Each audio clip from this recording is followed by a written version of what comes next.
Bom, gente, nós estamos aqui pelo canal Cidade Viva, hoje conversando com a nossa querida Ellen Miziara, ela que foi candidata a deputada federal pelo PL em Uberaba e é psicóloga e neuropsicóloga.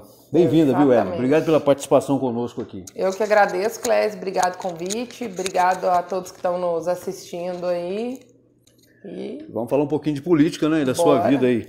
Bom, é o seguinte, vamos falar um pouquinho de você primeiro, né, antes de entrar na seara política. Você, psicóloga, neuropsicóloga, você nem sempre esteve nesse âmbito político, né? Você começou já tem um tempo ou de um tempo para cá? Fala sobre isso. Que eu sou ativista tem muito tempo, já tem desde a época ali do segundo governo Dilma, principalmente, que aí a gente foi tomando uma noção maior de política, que aí a gente veio tendo conhecimento graças às redes sociais. Estive nas ruas no Fora Dilma, então o ativismo ele começou a partir daí. Eu tornei assessora parlamentar em 2016. Sim. E desde então a gente vem entendendo como é que funciona os bastidores da política, como é que funciona a política partidária, né? Mas desde 2016. Em 2020 eu saí de onde eu estava e vim trilhar o meu caminho por diferenças mesmo ideológicas, por diferenças de ideias, enfim. E aí eu falei, vou seguir independente, lutando por aquilo que eu acredito e falando também sobre o que eu acredito. E aí no ano passado, 2022, a gente até tinha um programa com alguns colegas meus da região, de Araxá e de Uberlândia. E aí surgiu o convite via os deputados da base do governo Bolsonaro para que falasse, eu acho que você tem potencial, acho que vai ser legal, vamos sair candidato. Eu falei, tudo bem, então vamos sair candidato, vamos trabalhar. Aí eu tive a oportunidade de conhecer o presidente Bolsonaro também, nessa mesma época. Consegui também o partido aqui em Uberaba, exatamente pelo trabalho que a gente estava desempenhando e também porque o objetivo nosso era fortalecer o partido, ocupar espaços na política, e a gente entende que a política partidária ela também é muito importante para a construção daquilo que a gente precisa, né? Ao longo dos anos eu vejo que a esquerda, PT de modo geral, ele ocupou muitos espaços, se organizou, e nós da direita a gente precisa fazer isso. Eu entendo que a esquerda, o PT, ao longo dos anos, eles conseguiram ir ocupando muito espaço em universidades, sindicatos, prefeituras. Então, eles se organizaram ao longo dos anos. E é essa mesma organização que nós também precisamos fazer. Aprender a ocupar espaço, lutar, né? Para que a gente mostre e chegar aonde, às vezes, a gente tem o nosso discurso, tem dificuldade de chegar para poder atingir a todas as pessoas. Olha, ou a maioria, pelo menos. Você é psicóloga, mãe, esposa, como é que é a sua vida? Assim, sou esposa. Qual que é a sua idade? Fala um pouquinho pro pessoal de lá. Eu sou formada tem 12 anos. Vai fazer 13, né? Vai fazer 13 anos. Sou casada tem 2 anos, mas que eu tô junto com meu companheiro de vida aí tem 11 anos.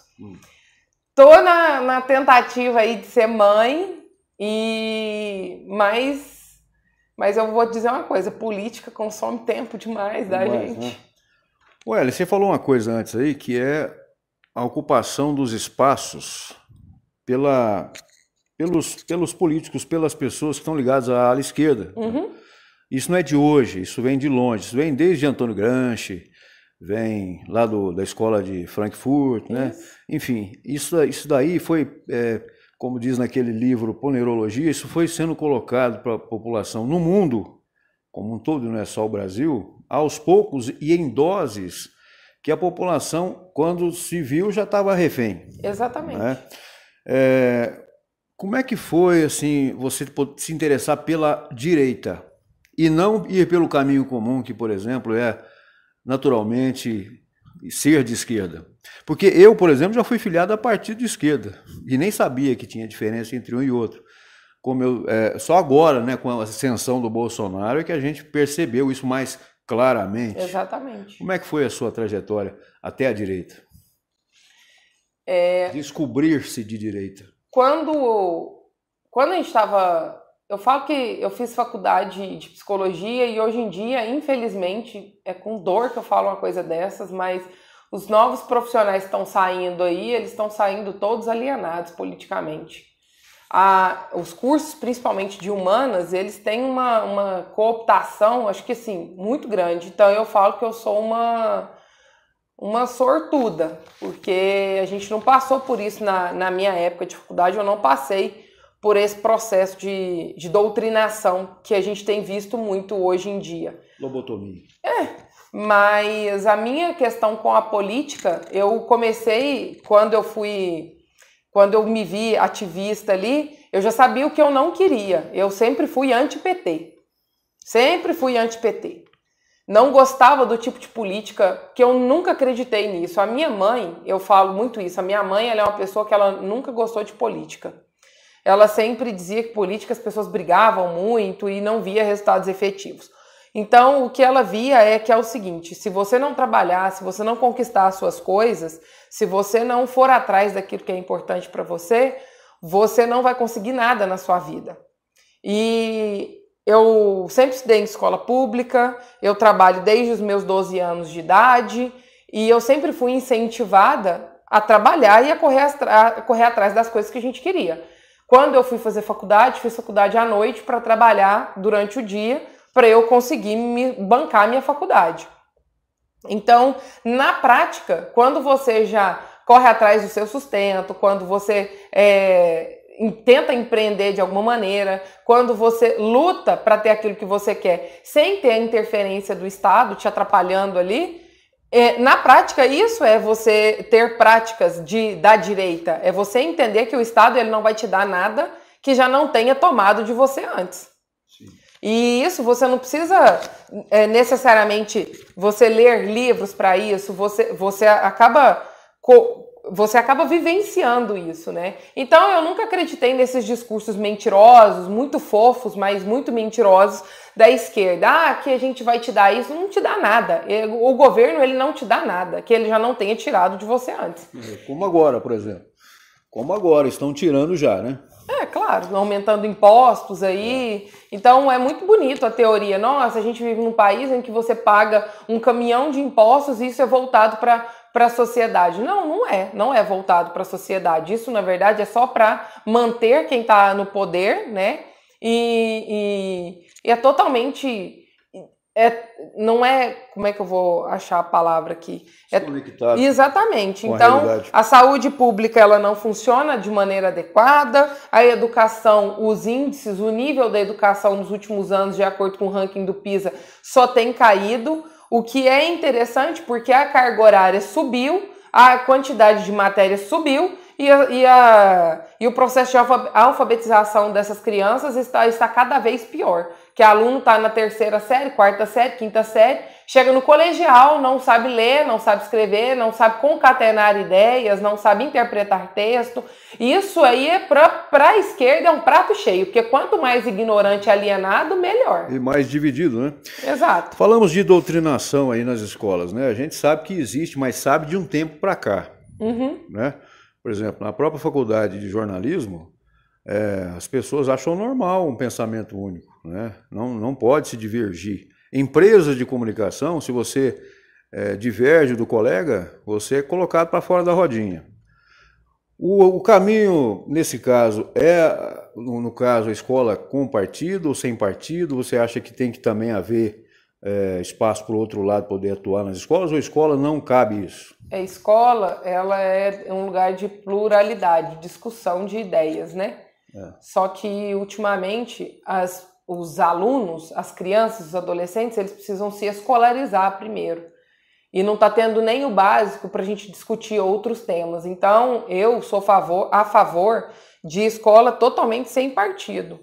Ensinar a matéria, ensinar o português, a matemática, ensinar, por exemplo, temas como educação financeira, empreendedorismo, história, geografia, mas a matéria. E deixar a política, a doutrinação e tudo mais do lado de fora. Nem para um lado e nem para o outro. Porque a escola, no meu modo de pensar, ele precisa, antes da gente aprofundar temas, você precisa saber o básico. Isso. Como é que você está vendo aí a questão judicial, a questão jurídica no Brasil hoje, que é um tema espinhoso também? Por exemplo, agora nós estamos às vésperas do presidente atual indicar o seu próprio advogado para ministro do Supremo, sendo que nós já temos um Supremo completamente parcial, né, e atuante. Como é que você vê isso aí daqui para frente? E isso incide negativamente, atrapalha muito o desenrolar da oposição, dos partidos que são contrários ao governo, aos desmandos, enfim. Como eu falei, a esquerda ela foi ocupando espaços. Um desses espaços é o STF, é o Judiciário brasileiro. Em cada órgão que você coloca ali, nós temos problema hoje na OAB, que não deixa de ser um sindicato, né, de advogados aí, algo que teoricamente teria que trabalhar para a classe, mas não trabalha para a classe, trabalha em favor também dos próprios interesses. E nós temos um judiciário totalmente corrompido. Dos 11 ministros, que a forma de ingresso no STF, eu acho que ela é prejudicial para o Brasil. Você ter um cargo que é indicado, e aí pode ser qualquer pessoa. O Zanin, ele é um exemplo de agora. Mas se a gente for parar para analisar, o Alexandre de Moraes, que é a pessoa que mais prende e solta nesse país hoje, ele foi ligado, é extremamente ligado ao vice-presidente, que é o Geraldo Alckmin. Ele foi secretário de Geraldo Alckmin em São Paulo. E outra coisa, ele não é, na verdade, nunca foi juiz, né? Ele teve cargos ali de advogado, e hoje ele, enfim, tá aí mandando e desmandando no Brasil.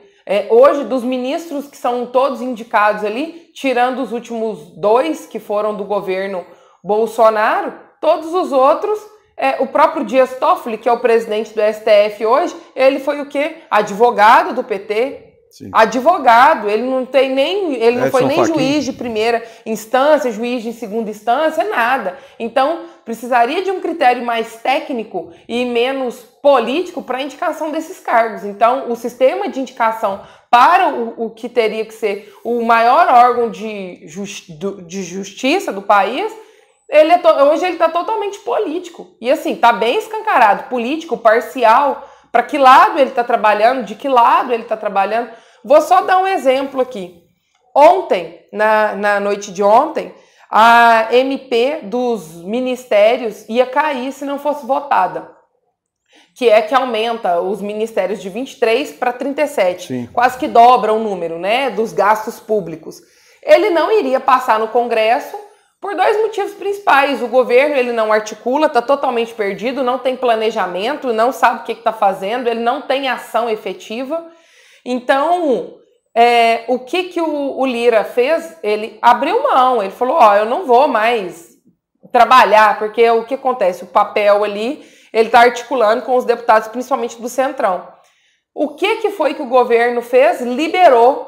Nunca houve uma liberação desse montante, né, na história, de 1,7 bilhões de reais em emendas para que os parlamentares votassem favorável à proposição.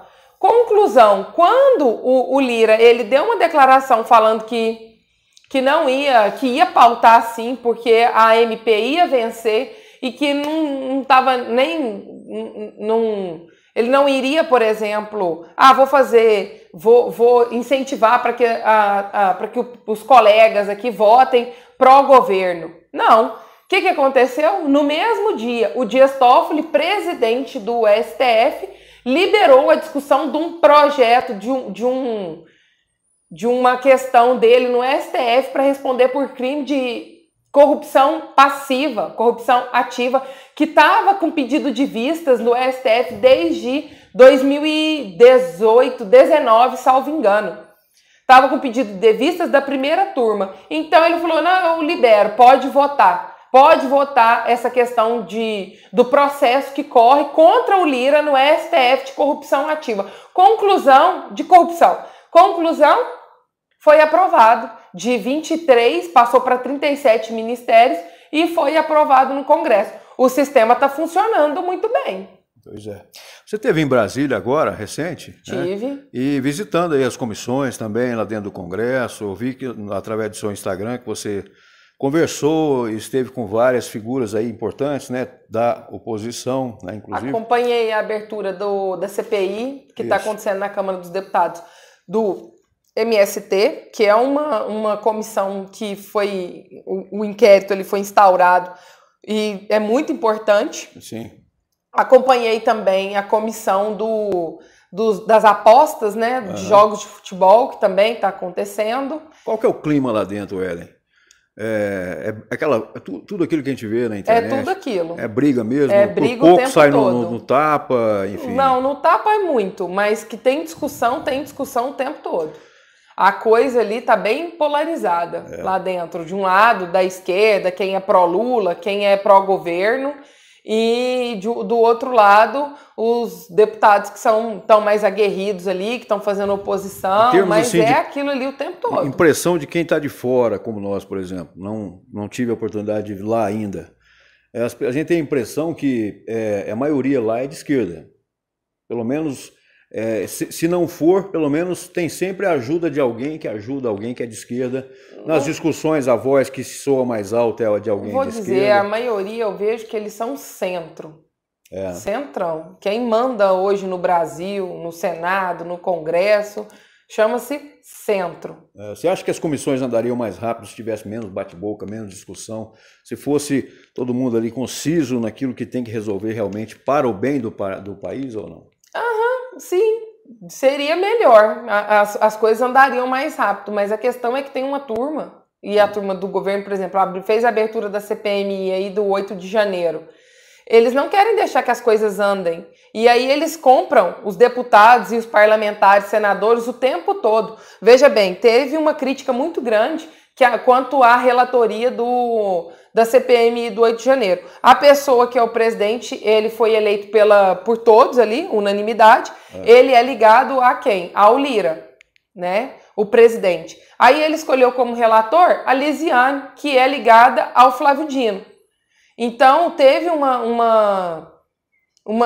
um descontentamento generalizado da direita e de quem que pediu, no caso, o pedido da CPMI, quanto a essa questão da relatoria, porque ela deu várias entrevistas depois aí, já com o pensamento dela formado, chamando as pessoas que estavam nas manifestações todos de golpistas, todos de terroristas. Então, a pessoa, quando ela já vem com esse discurso, você já está entendendo que já está um discurso enviesado, né? E já fala que foi o pior atentado que aconteceu no Brasil, enfim, ela já está com o discurso dela enviesado.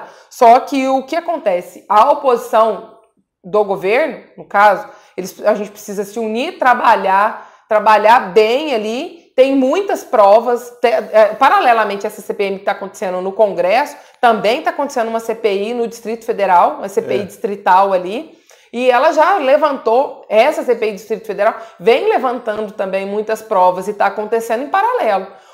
Anteontem, no jornal O Globo, já saiu que o ex-GSI, que foi afastado, ele falsificou provas, né, forjou provas relacionadas à invasão na sede dos poderes ali, para poder talvez livrar a própria barra dele aí. Mas são tudo isso que essa CPMI ela precisa investigar. A gente quer que os culpados sejam de fato punidos ali, mas que o que aconteceu dentro de várias prisões arbitrárias aí, que esse erro ele seja corrigido.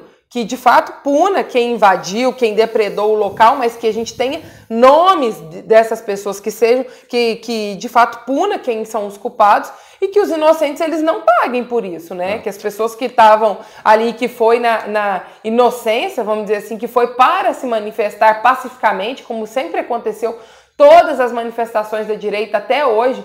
Eu participo de manifestações da direita desde 2015 e nenhuma dessas manifestações elas houve momentos de depredação de patrimônio público, privado. A gente não faz isso. Nós, da direita, nós não fazemos isso. Sim. Ellen, nós estamos conversando com a presidente do PL, Partido Liberal de Uberaba, né? E você também faz parte do PL Minas. Isso, eu sou vice-presidente estadual do PL Mulher. Quer dizer, você é líder, né, de muitas mulheres pelo estado afora que têm o mesmo pensamento liberal, né? Que é o pensamento de direita, é o pensamento liberal, né? Tem liberal, conservador no costume, enfim.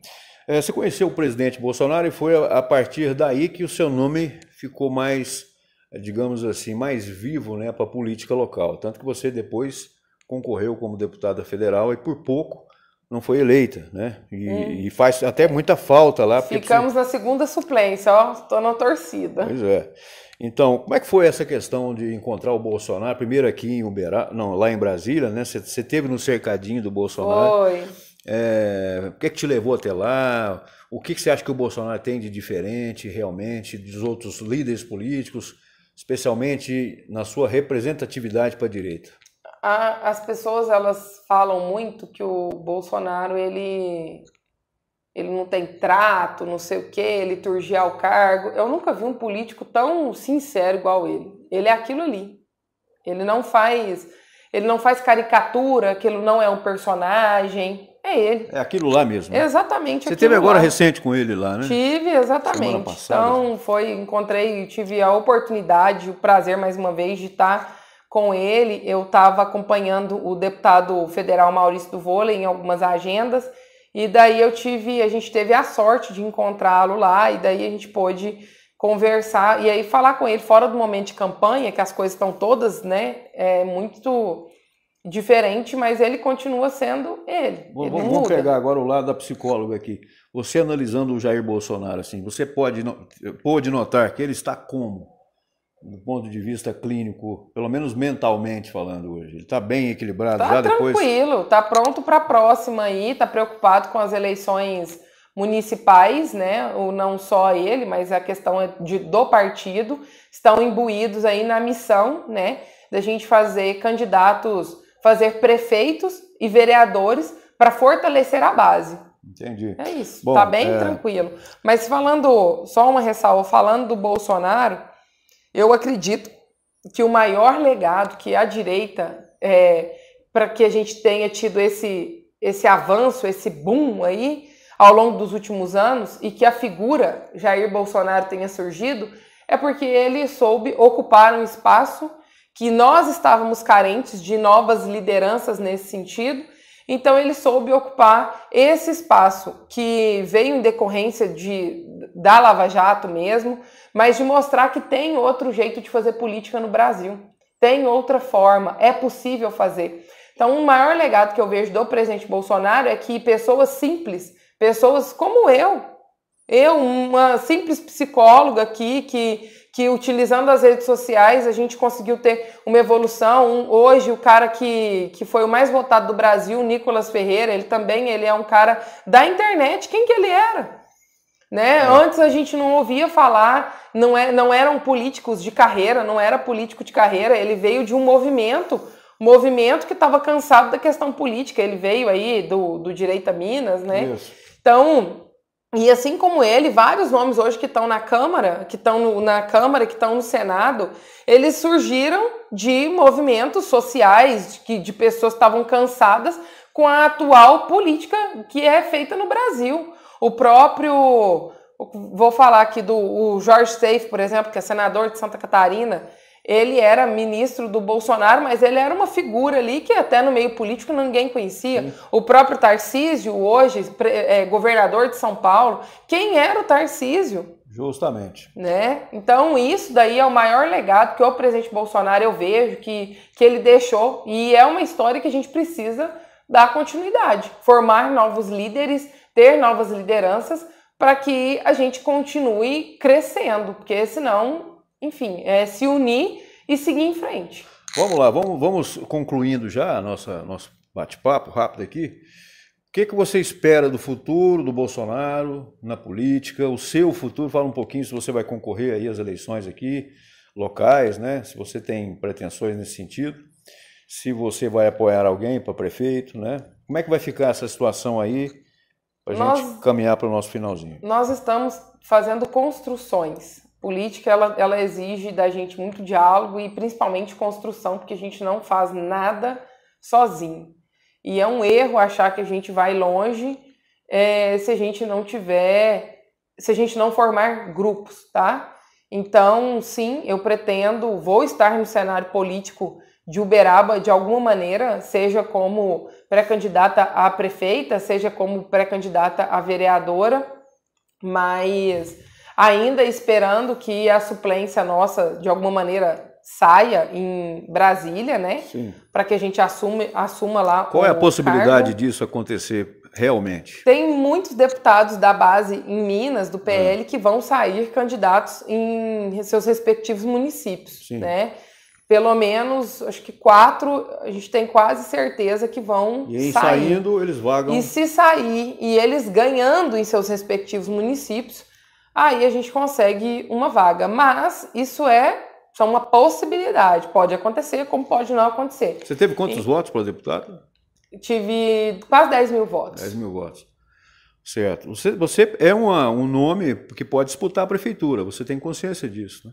Tem consciência, então o partido vai bater uma pesquisa aí, a gente está trabalhando nisso, e é o que eu falo, eu sou uma soldada do presidente Bolsonaro, mas acima de qualquer coisa, eu luto, eu quero a minha cidade bem representada, quero a minha cidade no caminho do progresso, então eu sou nascida e criada em Uberaba, eu quero que a minha cidade progrida. E se a população entender que o meu nome é um nome que pode representar bem a cidade, que a gente vai caminhar, então estou à disposição. Sim. Bom, Ellen, não vou tomar muito seu tempo, tem muita conversa para depois, né? Tem muita política ainda, nós estamos aí no começo desse governo Lula, ou desgoverno, depende de vocês de casa aí. Não dá, não. Enfim, e acho que a gente tem muito assunto ainda, né? Eu quero desejar muita boa sorte para você, agradecer você ter me recebido aqui, né? E torcer para que você consiga, tanto a nível local quanto a nível federal, né, nos representar, porque quem vai sair ganhando com certeza somos nós aqui. Agradeço. Ter uma pessoa tão aguerrida e tão certa do propósito de fazer o certo que a gente espera, né, dentro da política. Muito obrigado, viu? Eu agradeço. Pode deixar as suas palavras finais aí, pessoal. Agradeço mais uma vez, Clésio, pela oportunidade e dizer não só para Uberaba e região que a gente continua firme nos propósitos, nas ideias que a gente defende e que se for para a gente somar, eu acredito numa política de construção, que a gente precisa caminhar, a gente precisa progredir e eu luto por um país melhor, por uma Uberaba melhor. E se a gente puder fazer um pouquinho que seja, mas se a gente conseguir fazer a diferença aí, então é nesse propósito que eu tô engajada. Muito bem. Lembrando que a Ellen está nas redes sociais aí, no Instagram, né? Ellen Miziara. Exatamente. Ellen Miziara. 2 L's, N no final, né? Miziara com Z. Segue lá, pessoal. É isso aí, galera. Bom, valeu, gente. Até a próxima. Muito obrigada.